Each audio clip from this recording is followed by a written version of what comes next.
Alright, well, I couldn't find my safety glasses, but got my hard hat, just in case it gets too messy.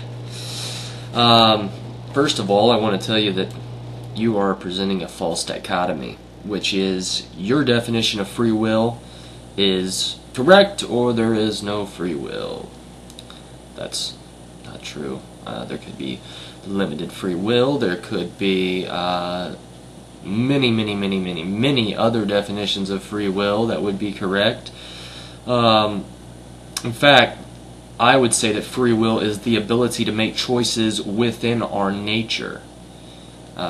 You don't really present it like that, and somehow you are getting your idea of free will and applying it to the Bible and to Christians without any real evidence to do so. I'm not sure where you're getting that from. Just because God knows our future does not mean that we don't have the choices. It does not mean that we don't have free will to make whatever choice we want to make. God is outside of time.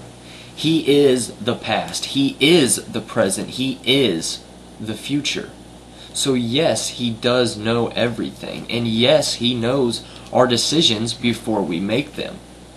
However, He does not make us make those decisions. He leaves that option up to us. He lets us make whatever decisions we want to within our nature. The second thing I wanted to say was, you pretty much said that if there is no free will, then there is no Christianity. This is a slippery slope fallacy. You should know. You talk all the time about how logical and rational you are. So I just wanted to point that out, because the whole false dichotomy and then slippery slope fallacy in one video, I mean, that's a lot, Goat. You really should probably practice what you preach. And plus, the whole free will thing, if there is no free will, say there is no free will, why don't you look into Calvinism? They believe in either a very, very limited free will or no free will at all. So for you to say that with no free will there is no Christianity is completely false. You then go on to talk about morality and say that God is immoral and this and that. It's funny. I don't really know how you base objective morality. How can you show objective morality, Goat? Can you tell me that? Just tell me that. How can you show that objective morality has come into existence? It's not possible.